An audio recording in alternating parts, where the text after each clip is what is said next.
Okay. Well, good morning. And thank you for being here. The faithful, yes. Yeah, the faithful. I think a couple of additional people are going to come in, but a lot of people are traveling. And I'm hearing from a number of people who are going to be watching us. So welcome to those who are watching us from elsewhere.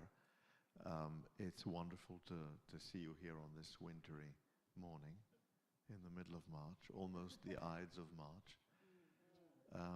And we're about to start what really amounts to the last quarter or the last section of this entire series. And I'm pleased to be here and to be doing this with you. And I'm also going to start wrapping up. And that's part of what we're going to be doing starting today and moving forward. We're going to start to wrap up and to really open up a conversation about what's going on and what we're doing and why we're doing this and what all of this means. So we're going to start with a little bit of a review, but today, for the first time, also a little bit of an overview, a little bit of more than just a review, and then we're going to move forward and do some more of our stuff. And since there aren't many of us here in the room, please feel free to just interject, and we're going to have a conversation. And really the next few sessions. Now, before I start yet again, one more thing. Please remember, next week we do not have class. I'm going to be out of town next week, so we're not going to have class on the 19th. And I'm hoping that we're going to be able to have class on the 26th, and I will let you know. But the 19th, we're scheduled to not have class. And it's in the Temple Times, and but I'm going to be out of town next weekend. Can you, is it better now? Better now? Okay. Okay. So let's start with a little bit of an overview, and let's start to figure out what it is that we really are all about throughout the past 17 or so sessions. We've started looking at the liturgy, at our liturgy on the basis of the morning prayers.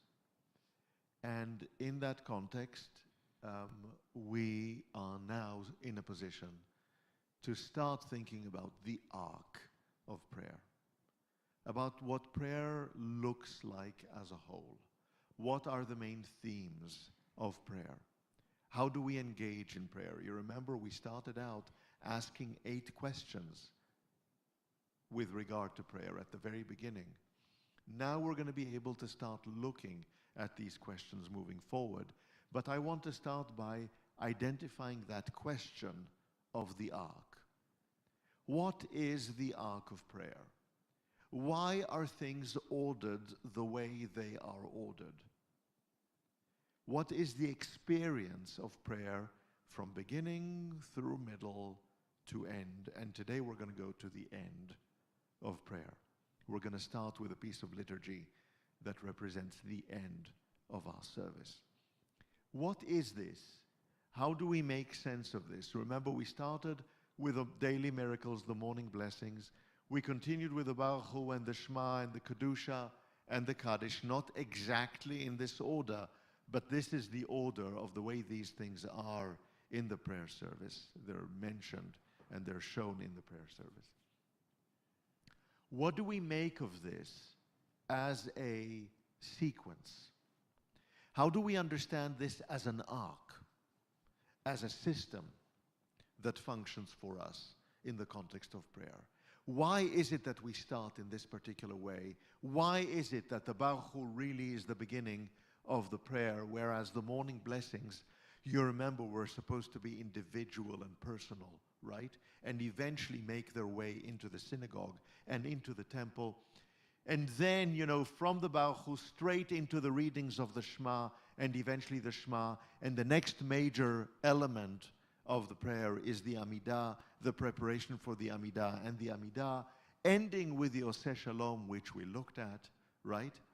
But we looked at all of this, and then eventually, you know, the Mourner's Kaddish and how the Mourner's Kaddish came to be, right? What do we make of this sequence? How do we understand this as one experience, as an arc? We're going to start asking ourselves this question, and I want to present this question and to start identifying the question for us now, right? Because we're going to talk about it.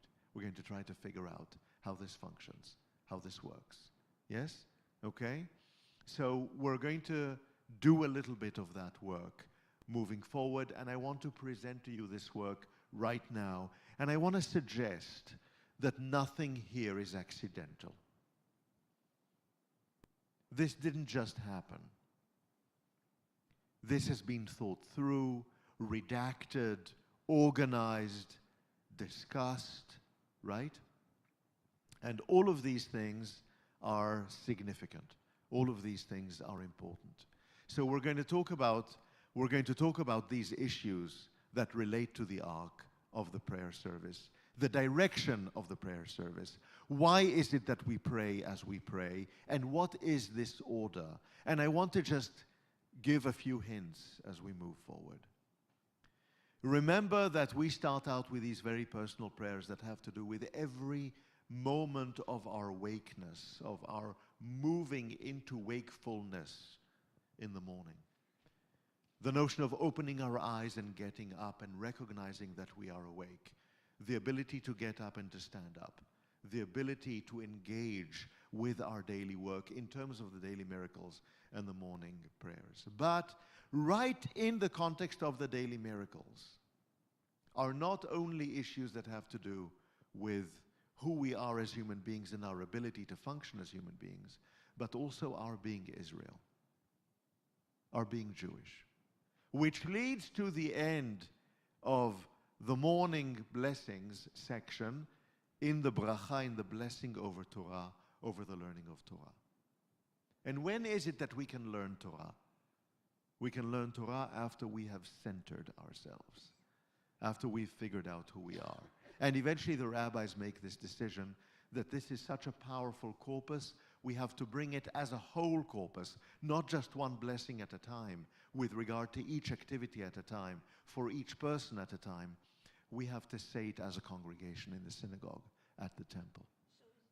Yes. Is that after Bar Mitzvah? No, this is, we say this daily.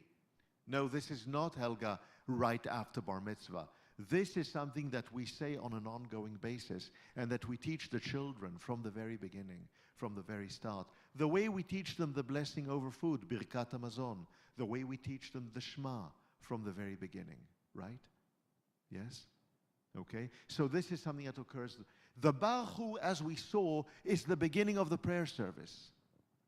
But it has great significance. And not only does it have great significance because it's the beginning of the service, we saw it was the blessing over Torah. We saw it fulfills various functions within our liturgy, within our service. We saw it. We spoke about it. And we spoke about the significance of the Baruch Hu and the significance of the Baruch Hu for classical rabbis, for the rabbis of the classical period, in the context of opening up the gates of the world and inviting us to speak to previous generations. Followed by, as we said, the Shema, this Jewish pledge of allegiance, this notion of the covenant that is anchored in the Shema, the democratization of religion. Us all being in it together, in an immediate relationship with the revelation of God, the text, the covenant, right? The only mediation between us and God is the covenant, are the words of the covenant, the words of the Shema. Leading up to the Amidah, and we really looked at the Kedusha, we did not look at, the beginning of the Amidah, we did not look at the 19 paragraphs of the Amidah, but we looked at the Kedusha and we ended up with a Kaddish and the notion of previous generations and making something right for us. in the context of a recognition of the temporality of our lives, of the notion that we live in time, and that we are parts of a chain of life, a chain of being, if you like, in the context of which there are others that have come before us. And we are here to make sense of our place in the context of that chain, and recognize our losses, and recognize a future. And that, in essence, is the Kaddish, which teaches us, in the context of all of this, how to pray. As we saw in the opening, Yit Gadal V'Yit Kadash, right? We saw that, we spoke about it. Yes? There is an arc here. It's a powerful arc. And I want us to start thinking about that arc. And we're going to continue talking about it. Let's talk about the Kaddish for a moment and review the Kaddish. I'm going to do this relatively briefly. And if there are, again, any questions or any comments, please feel free.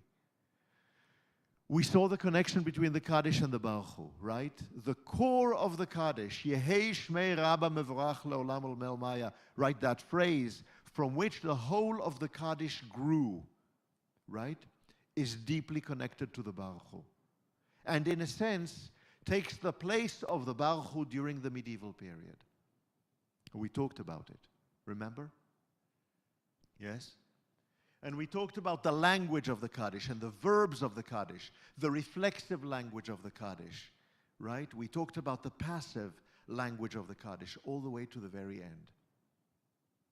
We talked about the only active being in the Kaddish being God, who is never mentioned,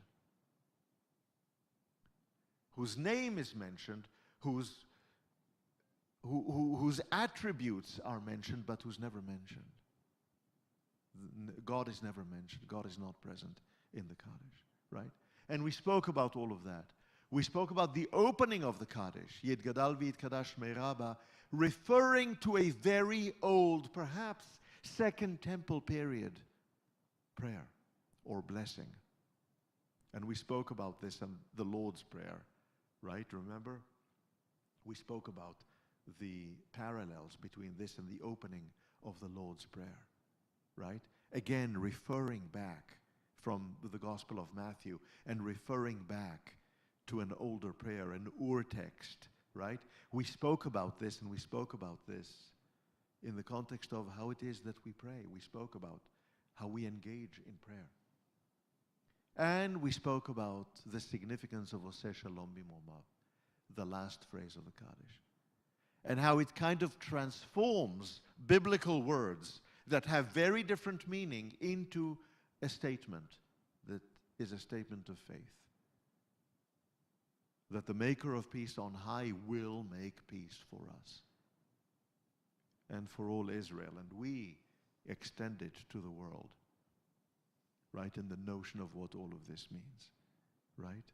In the context of our remembering people who have passed away, people who are not here, past generations, right? We remember all of that, but we don't mention them. It's private. It occurs in our hearts.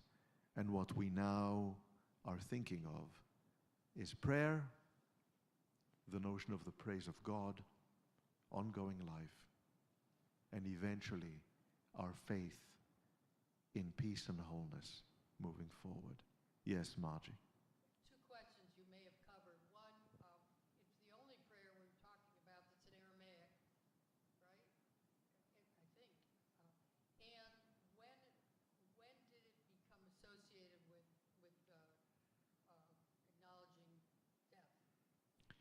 So, question number one, is it our only prayer or blessing in Aramaic? Not quite. The only one that we recite regularly here, yes, as Reformed Jews, yes. It is the only regular, it is the main, not the only, the main regular prayer or blessing that we recite in a mix of Hebrew and Aramaic, and that is mostly Aramaic. There is some Hebrew in the Kaddish too. However, There are other pieces of liturgy in Aramaic that we generally do not cover and that we do not utter. Aramaic is not completely absent from our prayer book, is really what I'm saying. This is not the only example of Aramaic. So that's number one. Number two, the second question is, when did it become associated with the passing of our loved ones? When did it become associated with mourning? And the answer is in the Middle Ages, the High Middle Ages. We believe that it is a 12th to early 13th century development. And we're going to talk about this. And you remember, Margie, I don't know if you remember, but we spoke about the fact that in classical Judaism, it was the Baruch Hu that was that connection between the prayerful person and past generations, right? The Baruch Hu created that connection, opened up the gates to that connection, right? And Yehei Shmei Rabba Mevorach Le'olam Olmei Olmaya in the Kaddish took the place of the Baruch Hu in terms of that connection. And eventually, by the 13th century, we know by the end of the 13th century, orphans throughout the Ashkenazi world, throughout the European, Central European world, northern France, Germany, northern Germany, southern Germany, orphans are reciting the Kaddish on a weekly basis. And they're now competing to recite the Kaddish. It's become a prayer of mourners. And that occurs in the late 12th and 13th centuries. Right? Yes? Which is part of what we're going to end up discussing and talking about. Great questions. Anything else? Good. So you remember all of that with regard to the Kaddish and to the Oseh Shalom. And let's talk about now, again, a kind of an overview of the major themes in our prayers, the ones we've looked at right now, which are the core of our morning prayer service. Let's take, and of our prayer service, the core in the sense that we recognize them. We talk about God's creation. We talk about God as creator, God as sovereign and creator of the world. We talk about human agency, and we talk about Jewish identity. So the relationship between God and us, humanity, and the tension in that relationship, and us waiting for God's redemption, but us also being partners in redemption, and the sense of gratitude we have to God for all of creation and for everything that's been offered to us. Talk about Torah and covenant, right? And we're going to talk about all of this more, and especially today. That agency that you like, if you like, we have in our covenant, that agency that we have as human beings, but the tension in our agency and our lack of power, our lack of ability to alone bring about redemption. We're going to talk about that. Torah and covenant, which we're going to talk about as well, still today. The notion of the distance of redemption. Redemption not being right now, redemption not being at hand, but at the same time, hope. Our hope in redemption. Our faith in redemption. That redemption will nevertheless come. Yes? And we spoke about this. And then the notion of memory and connection with our ancestors. And the empowerment that we have in the sense of that connection. In being able to live with these people that are so deeply important to us, that have been so deeply important to us. To continue to live with them and to enhance their legacy and to feel their love and to feel everything that they have given to us and that they remain with us. Yes, we spoke about all of these things. And this is the prayer service, right? And it's the prayer service in a particular way, and I want to say these words here for the first time. It is a prayer service that offers us a Jewish brand, or a Jewish sense of identity. And a Jewish sense of identity that is distinct from anything else. And I say this because we're about to talk about this further. As we enter into a piece of liturgy, we're going to talk about a piece of liturgy that occurs at the conclusion of our service. But we're going to talk about all of this further. Yes, Helga? Identity. Distinctive identity. Yes? Okay. Do you see all of that? Then there is another layer I want to add before we move forward. And I'm not gonna belabor this. I'm not gonna belabor this because I don't have the time. But I'm not going to belabor this. And the other layer is the historical layer. Look at what we're doing in the context of our prayer service.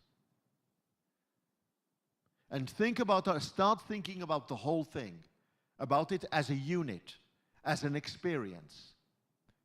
Right? We go to a play, we listen to a symphony, we engage in other, right? We think of these as units. They're one experience. It's not one phrase or one movement and that's it, right? It's a whole experience. It's the same thing with a prayer service. We think about the rabbinic struggle with prayer, especially after the destruction of the temple. And the establishment of prayer after the destruction of the temple. The destruction of Jerusalem. The loss of Jewish, Hebrew, proto-Jewish independence. The biblical sources that are being pulled into the liturgy. We talk about the formality as opposed to the spontaneity of the service. Remember the stories of our rabbis? Yes? Remember the story of a rabbi going into a destroyed building? And the spontaneity of that? And does one go into the destroyed building? Does one pray on the road? Right? Elijah the prophet standing guard? Yes? In the context of that prayer, in that powerful moment, right? Of the prayer in the midst of destruction, right? We talk about the difference and the tension between personal prayer and communal prayer. The morning blessings, for example, we just said it, are supposed to be personal. They're supposed to occur in our bed, as we get up, as we move, right? They're personal. They're deeply personal. And yet there is a need for us to also pray together. And the notion of us standing up together, sitting down together, bowing down together, the communal elements of this, the formal elements of this, as opposed to the personal. Yes? And the tension that occurs here. And then we looked at the Baruch Hu and we looked at the Kaddish. And we're going to look at other prayers as well and how the Middle Ages have transformed our prayer. And at the end of the day, the prayer service that we have was really overwhelmingly set in the Middle Ages. From the Middle Ages onwards, from the 1400s, it's about the same. Yeah, there are a few phrases that were added by mystics. Adonai sfatai tiftach ufi yagid tehilatecha, a little bit later, right before the Amida. But there are few phrases. The core of the service is set by the 15th century. And we're now reading the same prayer service for about 600 years. Amazing. Right, incredible. Yes, Helga. Well, I'm wondering, in the view of the Holocaust as being such an enormous, impactful event, do you venture to guess whether there will be some changes in the future? It's really interesting. We're going to talk about this in a moment. We're going to talk about this in a moment, not in relation to the Holocaust. Not in relation to the Holocaust. But I'm going to return to the Holocaust in a few sessions. And of course, one of the things that we did not say, because we don't need to say it, we don't need to explain it, we know it. And that is that at the end of the day, the Holocaust gave a whole other meaning to the Kaddish. It gave a whole other meaning to a number of prayers, but especially the Kaddish. And we don't even need to talk about that. But that, right, okay. But I'm going to return to this, but I am going to say, reform adaptation of liturgical texts. I'm sorry? Well, wait a minute. Wait, Deborah. Not just in the Amida. Not just in the Amida.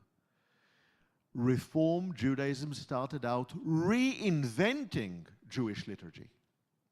Reform Judaism started out not just adapting, it started out rethinking Jewish liturgy.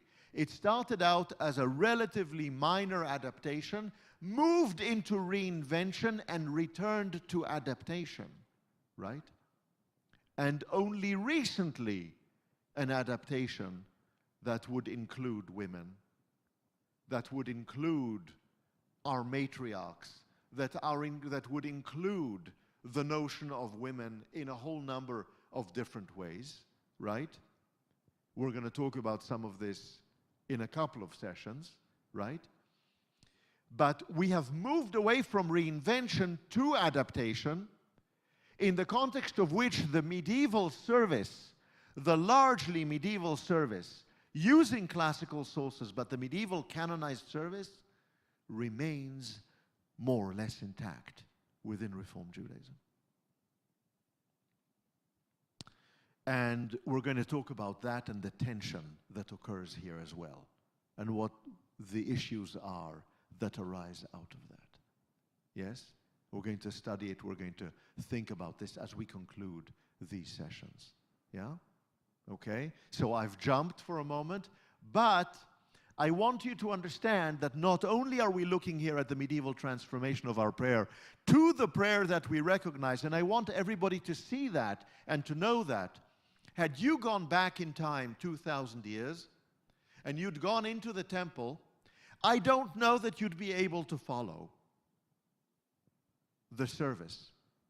I don't know that you would recognize everything that was done at the temple. I certainly don't think you would be able to recognize the sacrificial rites and all of that. I mean, the religion was a different religion. Had you gone back 1,500 years ago, you would recognize parts of the service, but there were many things that would be missing, a number of things that wouldn't quite be there. It wouldn't quite be the same. If you went back to the 1300s in Europe and you had a translation, you would recognize the service. 1300, 1350, 1400, you recognize the service. Right? That, we're going to talk about that. We're going to talk about why that is and how that happened. We're going to talk about it. And in the context of all of this, we need to understand that our service is a service in the context of which we share texts with other religions. We spoke about Christianity, but there's also Islam. But mostly Christianity, and at the same time, our expression of Jewish identity reflects a tension with Christianity, with members of other religions. It reflects a tension, and we're going to look at part of that tension again today. Okay?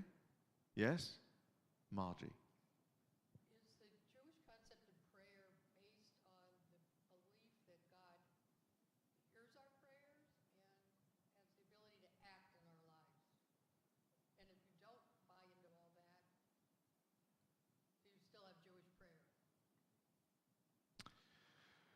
Is the context, is Jewish prayer anchored, is it founded in the proposition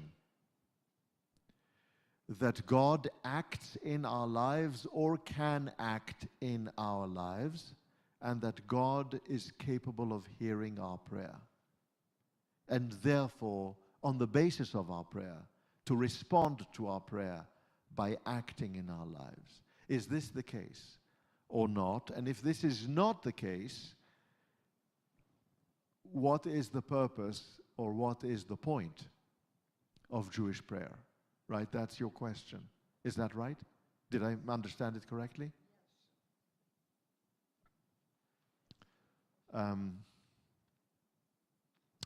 How do I respond to that question briefly?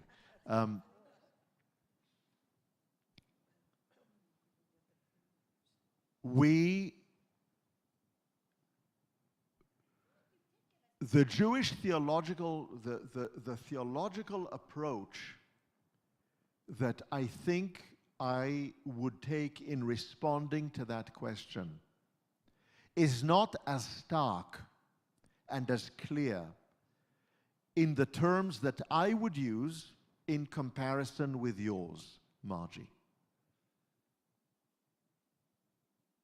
But I would say that prayer is anchored in our sense that we are participating in life that is transcendent, in the sense that it is bigger than we are, that we are capable of sensing and connecting with that transcendence, and that we at the same time are also capable of being inspired by that transcendence, which we call God, and in this respect of God influencing our lives. That we in this regard understand hope, gratitude, a notion of grace to be somehow bigger than we are.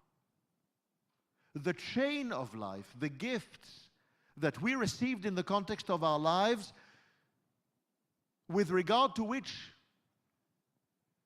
we were not in control.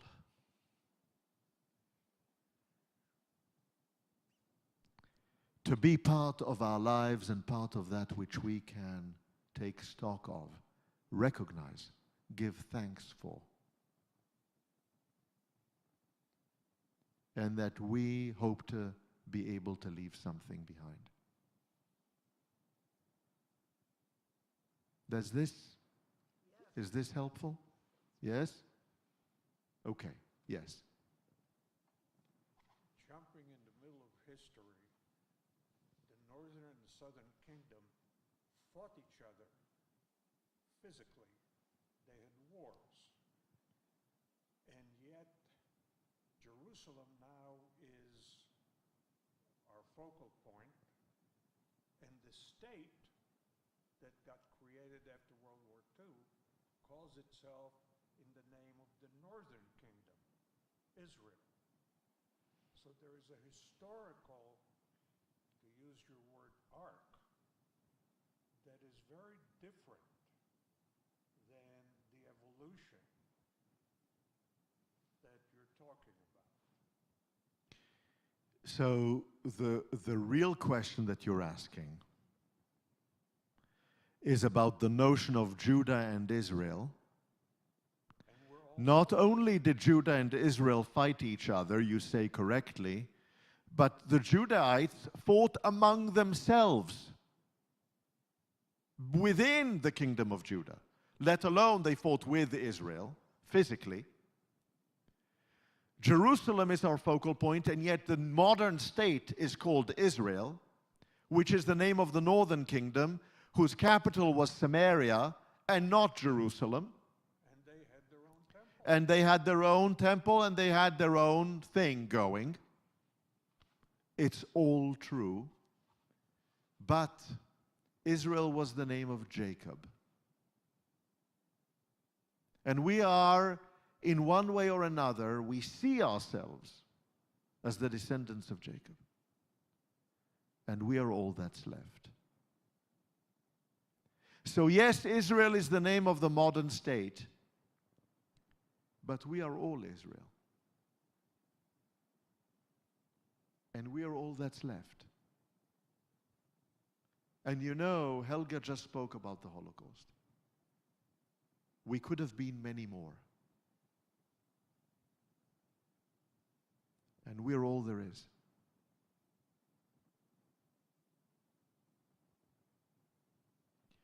And yes, there is significance to this being the name of the state. And yes, the capital is Jerusalem.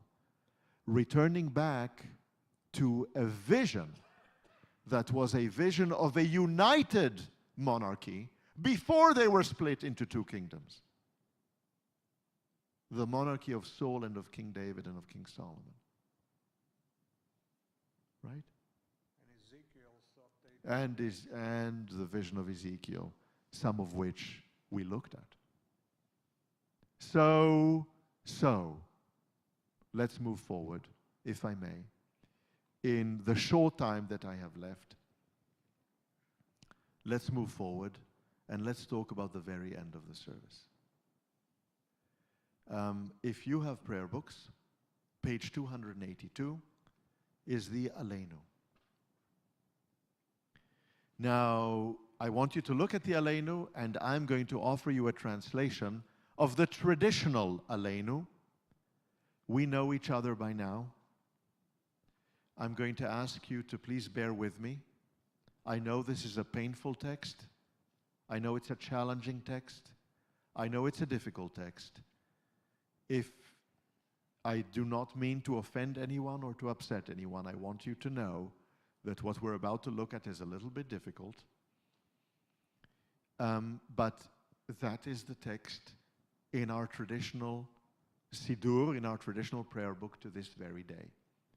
And we ought to be able to look at it along with our own Reform prayer book, Mishkan Tfilah, and talk about it. We're going to only start today in the half hour or so that we have left, and then we're going to pick it up again next week, or in 2 weeks' time, next session. The Aleinu.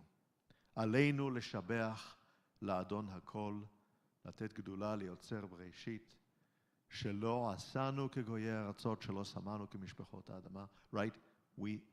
Okay. We must, it is upon us, we ought to offer praise to the Master of all, to the Sovereign of all, to bestow greatness, to offer greatness, to give greatness, to bestow greatness upon the Maker of creation, Oseh Breshit, who did not make us like the nations of the land and who did not place us in the position of the families of the earth. We are different. We're not like the nations of the earth. We're not like the families of the land. We're going to talk about the families of the land, Mishpachot Adama. We're going to talk about that phrase, not today, but we're going to talk about that phrase. I'm going to come back to it. Who did not assign our portion as theirs and our fate like the fate of all the multitudes. We are different. There is a kind of Jewish elitism here, if you're noticing it. Yeah, very nice, it gets worse. They bow to vanity and emptiness and pray to a God that saves not. I want you to see this, I want you to understand this. This is a prayer that was written in the High Middle Ages.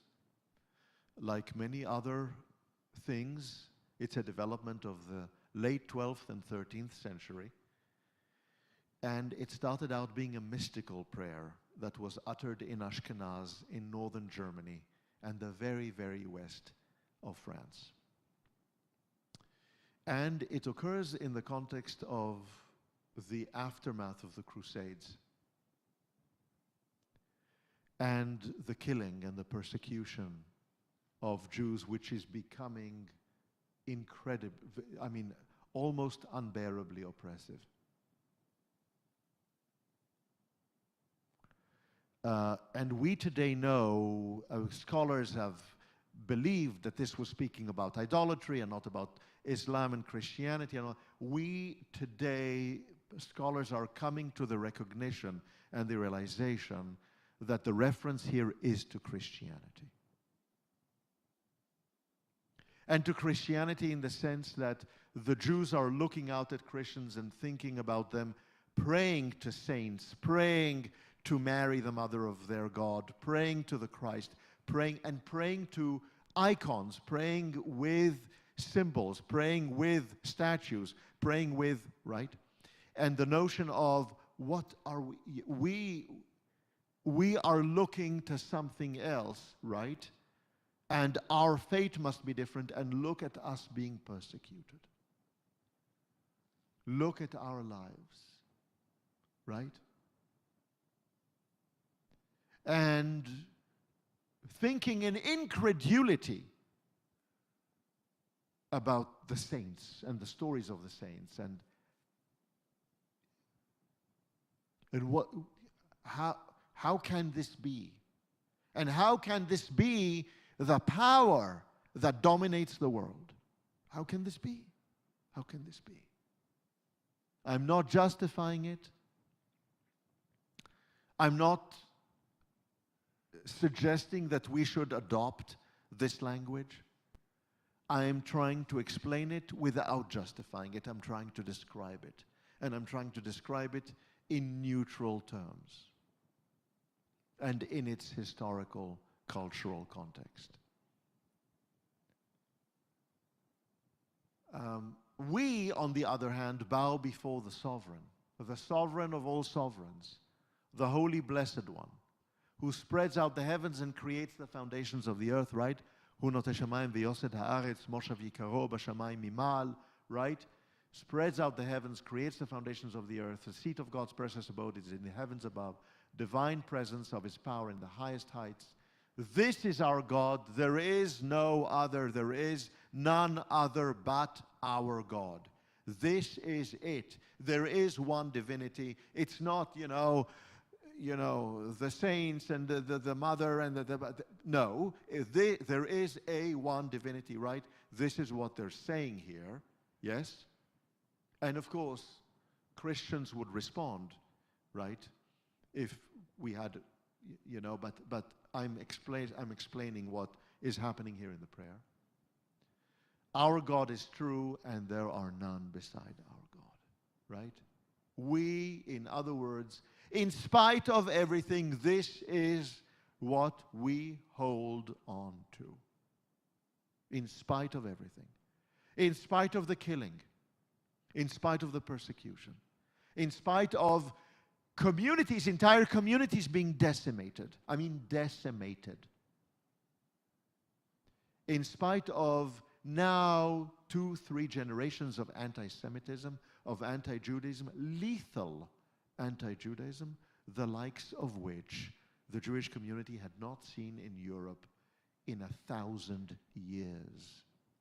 1,000 years Jews had been living in Europe.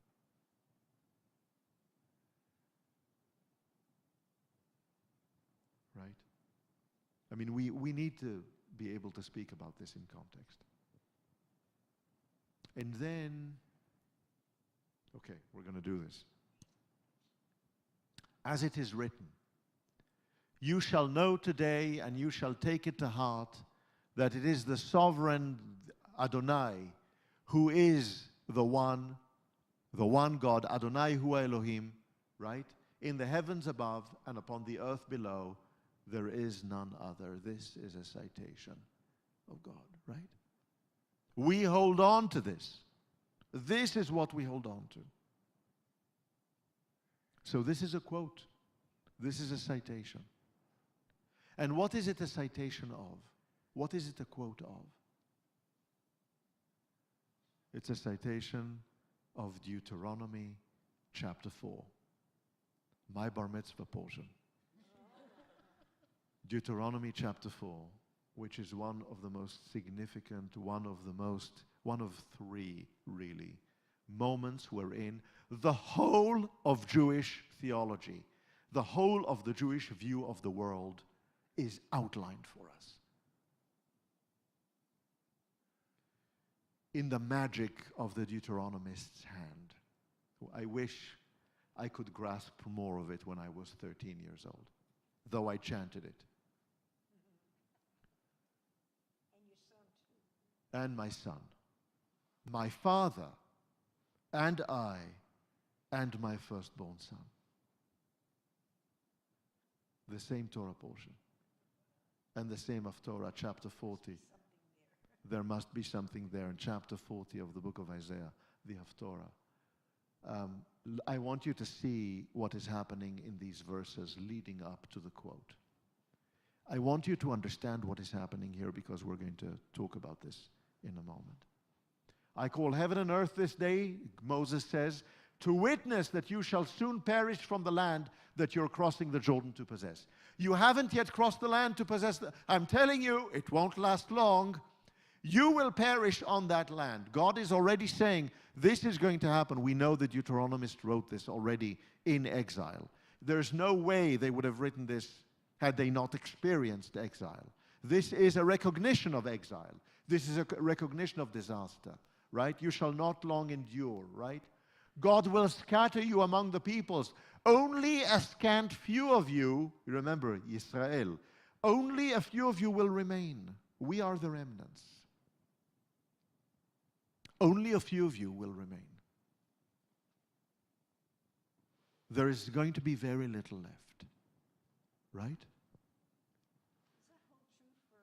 now, too? Had it not been for the miracle of my mother's survival, the miracle. How many times could it have gone another way? I wouldn't be here. We wouldn't be here. My children wouldn't be here. And it was hanging on a thread. It could have gone the other way. And we are here, yet we are here. Where you go to other lands, where you are dispersed into other lands, then you will serve gods of wood and stone. You will become idolaters. Remember what we just read in the Aleinu? You will become the idolaters made by human hands, and then you will be lost. And when you're lost, you will search for God, and you will find God if only you seek with all your heart and soul. Right? Says the Deuteronomist. You will suffer destruction, you will suffer death, you will suffer loss, you will suffer diaspora, you will suffer in all these lands. You will become idolaters. And there, once everything is lost, something will happen that will allow you to remember. You will recall, and you will seek, and you will try to find. And if you try to find with your heart and soul, you will find God, says the Deuteronomist. When you are in distress, because of all of these things that have befallen you, you will eventually return to this notion of God. You will eventually find it again. For your God, this is the theology. This is the Deuteronomist's message. God is a compassionate God. Life, after all this disaster, after everything, there is something about life that is also compassionate. Don't lose sight of God as the compassionate God, in spite of everything. God is more than anger and death and punishment and loss. Says the Deuteronomist, who has seen this with their own eyes. They've seen with their own eyes. God will not fail you nor let you perish. God will not forget the covenant. made on oath with the ancestors. Right? It's remarkable. It's absolutely remarkable. Right? Yes? So is that then a test of faith? It's a no. I'm Helga. Is this a test of faith? I'm not willing to go there. But do we have to somehow take stock of our survival and our lives that, in spite of everything, are still worth something? Yes. Right? Does it justify? Does it explain? No. Right? Yes? You ought to know that in spite of everything, along with everything, look at our survival. Look at the miracle of our survival, right? And the fact that we have this sense of covenant, that we have this sense of eternity, that we have this sense of transcendence. We might not have had it. There was no guarantee we would come up with it. The Assyrians didn't come up with it. The Medians didn't come up with it. The Persians didn't come up with it. The Egyptians didn't come up with it. The Greeks didn't come up with it. There was no guarantee anybody would come up with it. There is something here that is valuable. That is not just valuable, that is transcendent. That is capable of capturing our lives and the meaning in our lives. And we have it. We have the words. We have the meaning. And we can seize onto it. And it was given to our ancestors. And given all of that, know therefore, and this is the quote, this is the citation in the Aleinu, know therefore, this day keep in your mind that the sovereign alone is God. Ki Adonai hu Elohim, in the heaven above and on earth below, there is none other. Know that. Right? This is Jewish theology standing on one foot. This is it. The whole thing, from beginning to end. Am I going to close my eyes and say, everything is going to be great? The world is going to be beautiful. The spring will come and everything will be roses and flowers and everything will be just amazing. There will be no loss, there will be no pain, there will be no poverty, there will be no war, there will be no disease. No. No. We are suffering pain. We have suffered pain. We are suffering pain. We will suffer pain. And yet there is life. There is survival. There is the notion of transcendence. Our God is compassionate. We are here. There is also compassion.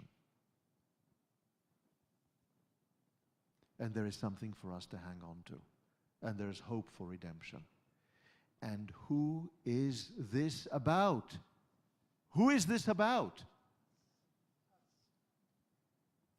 We are the ones who are running after idols. We are the ones who are in this moment. We are the ones who are looking at the glittering lights. We are the ones who are looking at everything else that seems attractive. Stop. Stop. Remember the essence. Remember what it's really all about. Yes? This is the citation which leads us back to the Aleinu. Where are we with the Aleinu? Right? What happened here? Observe God's laws and commandments. Oh, this is, right after this, verse 39 of chapter 4, continues with verse 40, and verse 40 says, observe God's laws and commandments which I enjoin upon you today, that it may go well with you and your children after you. In other words, what am I asking you to do to remember me, right? Just do the right thing. Do the right thing. Do the right thing. Right? It's up to us, yes? Which brings us back to the Aleinu. Therefore, the Aleinu says, we hope for you, sovereign our God, to let us see the glory of your might, remove abominable idolatry from the earth, and utterly demolish the false gods. Why be? I don't know. Repair the world with your sovereignty and the nourishment of your divinity. All living flesh will call in your name, and all the wicked of the earth will turn back to you. What has the author of the Aleinu done here? Is it any longer about us?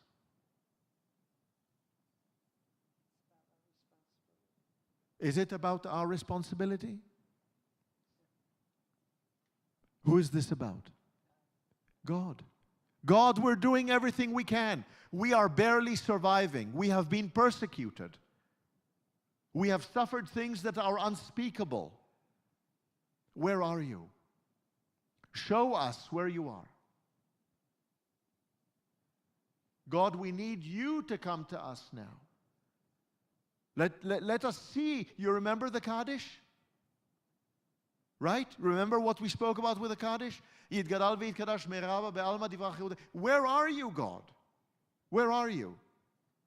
Show us. Right? We can't do this alone. Right? Is the essence of this. I'm going to let you go in one moment. I'm sorry I'm taking more of your time.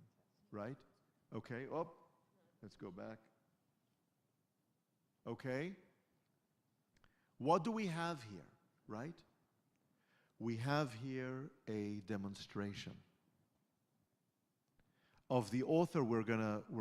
This is actually a good place for me to conclude today. We're going to go to the rest of the Aleinu next time around. It's a good moment for us to pause for a second. We are surrounded by persecution. What do? We cite a verse from the book of Deuteronomy chapter 4 that speaks to our failings and to our need to find God. And we say to God, God, we recognize you. We see you. We see that you are the one God. Now do your part. Now do your part. Allow us to live the distinct life that you have intended for us to live. Allow us to have a fate, to have a legacy that is a different fate, a different legacy from the legacy of the peoples around us who don't see you the way we see you, who don't understand this, who simply cannot see. Yes? You see the tension in this Aleinu, how amazing this is. What a remarkable text we are reading, and what a difficult text, a violent text towards the non-Jews that surround us. Right? Do away with them. Turn them around. What is going on here? Why are we going through this? Right? Which is not easy, painful, difficult, but which is a reaction to pain. Yes? And now it's not about us. It's about God emerging and moving forward with us. Am I making any sense? Does this offer us a beginning of the beginning of an understanding of the Aleinu? Yes? Does this offer us a sense of what the Aleinu starts out doing? So Mishpachot HaAdamah we're going to talk about. We're going to talk about the second part of the Aleinu. We're going to talk about the quotation, the citation of Zechariah in the second part of the Aleinu. We're going to talk about all of these things. But this is the start. And the Aleinu is the concluding piece of liturgy of our service. This is it. After the Aleinu, the service ends. Right? And what are we looking for? finally God's redemption, which we cannot bring about. Yeah? Yeah. Well, two things. Is it also saying, looking forward to the day when everybody's Jewish, worshiping our God? Right? So much for diversity, right? So much for diversity. We're looking forward to the day when everybody's like us. You know? I love everybody, but why can't everybody agree with me? Right? Huh? Yeah? I also wondered if the elitists, as you said in the early part, there's any connection with Sher Bacharbanu Mikol Ha'amim. Of course. I mean, of course. It's in other parts of our liturgy as well. It echoes other parts of our liturgy. Margie is saying the elitist element of this is echoed in other parts of our liturgy. Asher bacharbanu mikol ha'amim v'natan lanu et torato, right? I mean, a whole bunch of Asher bacharbanu mikol am v'romamanu mikol lashon, right? All of these are elitist expressions of our unique role as the chosen people, right? I mean, this echoes other elements of the liturgy. Margie, you're absolutely right. Yes. Got us in a lot of trouble. You mentioned Judaic intro fighting. We have that today where Jews don't recognize other Jews as Jews. The notion of struggles among Jews is with us to this very day. Yes, you are 100% right. As small as we are, as few as we are, yes, we are still not quite together. Yes, you're absolutely right. It transcends what's going on in Israel. It transcends Israel, it transcends absolutely. You're right. You're right. But what I wanted to do today was to start to talk to us, to think with you about the arc of the prayer as a whole, as an experience, and to move towards the end of the prayer and to introduce the Aleinu. Friends, I know I've taken too much of your time. Thank you. Thank you for doing with this. I could keep going, but I'm going to be here in a couple of hours again, talking about Freud. So that will take place today at 3, and so Take a rest. I will see you a little bit later. Thank you for joining us.